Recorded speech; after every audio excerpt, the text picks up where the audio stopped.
Olá, alunos! Vamos então ao nosso último vídeo e ele também é de resolução de exercício de probabilidade. Vamos lá. Questão do Enem de 2011.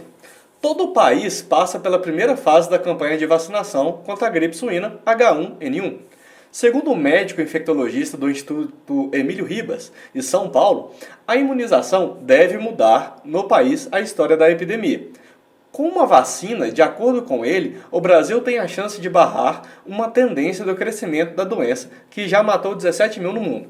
A tabela apresenta dados específicos de um único posto de vacinação.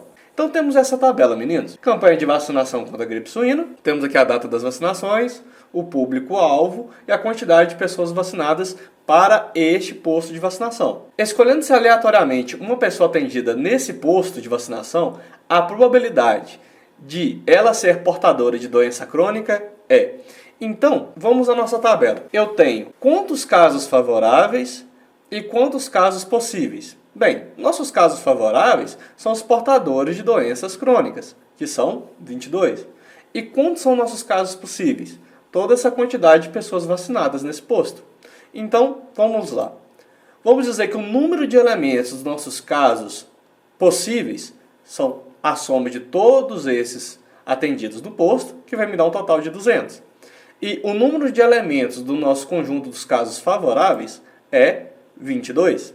E a probabilidade é dividir o nosso número de casos favoráveis pelo nosso número de casos possíveis. Isso vai me dar, então, 22 dividido por 200, que nada mais é que 0,11, e multiplicando por 100, passando para a porcentagem, 11%.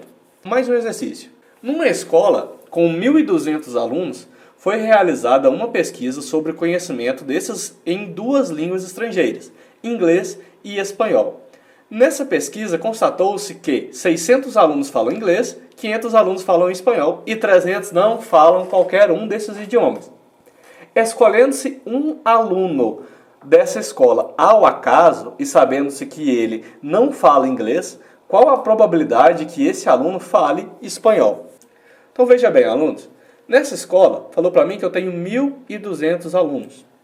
Falou para mim que eu tenho 600 alunos que falam inglês, 500 alunos que falam espanhol e 300 que não falam qualquer um desses idiomas. Repare, 600 mais 500 dá 1.100, mais 300 dá 1.400. Mas como assim a escola não tem 1.200 alunos? É porque nesses números tem alunos que falam ao mesmo tempo inglês e espanhol. Então, como que eu vou organizar para separar isso, organizar esses dados? Eu aconselho fazer um diagrama de Venn. E olha só. Então aqui, alunos, eu montei o diagrama de Venn. E olha só, eu tenho uma quantidade X de alunos que falam inglês e espanhol ao mesmo tempo. Dos que falam inglês, apenas inglês, seria 600 menos essa quantidade aqui que falam os dois idiomas. E da mesma forma, do lado direito aqui, eu teria as pessoas que falam somente espanhol, que seriam 500, menos essa quantidade aqui que falam inglês e espanhol ao mesmo tempo. E ainda tenho esses 300 que não falam nenhum dos dois idiomas. Então, vamos calcular.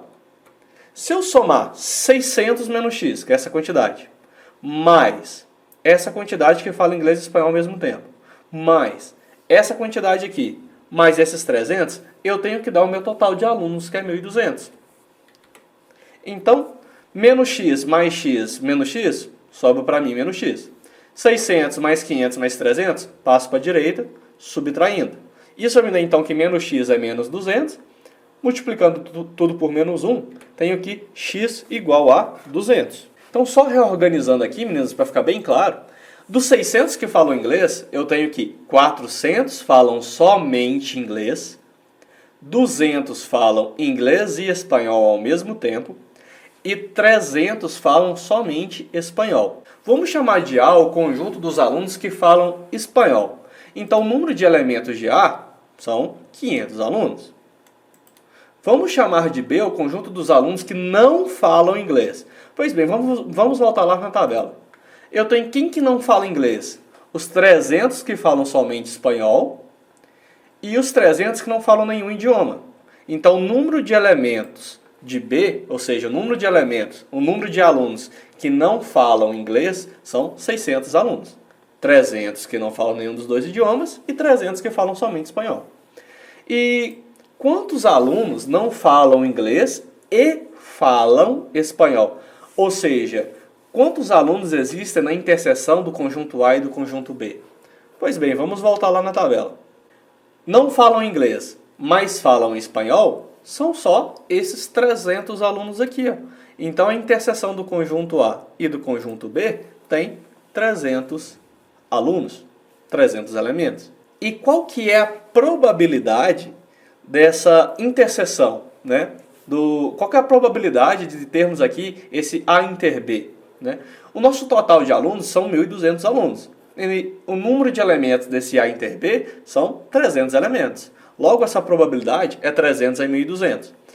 E qual que é a probabilidade de sair apenas os alunos que não falam inglês? Pois bem, são 600, né, em 1.200. Voltando aqui à nossa pergunta, escolhendo-se um aluno dessa escola ao acaso e sabendo que ele não fala inglês. Qual a probabilidade de que esse aluno fale espanhol? Então, estou calculando a probabilidade de um evento, levando em consideração a ocorrência de outro evento. Então, essa é uma questão de probabilidade condicional.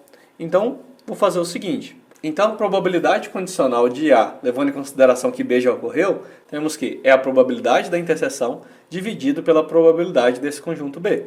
Então, qual que é a probabilidade do nosso A inter B? Já deixamos aqui, é 300 dividido por 1.200. Então, 300 dividido por 1.200. E qual que é a probabilidade de B? 600, né? Que são esses 600 aqui, ó, dividido por 1.200. Então, está aqui, 600 dividido por 1.200.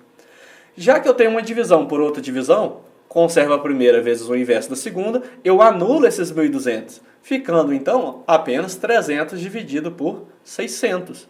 E dividindo em cima e embaixo por 300, eu posso simplificar isso dando 1 sobre 2. Fica a nossa alternativa, letra A, que é 1 sobre 2. Então, essa foi a resolução de uma questão de probabilidade condicional, que caiu no Enem. E com essa questão finaliza a nossa série de vídeos. Parabéns por estar estudando e continue tendo bons estudos.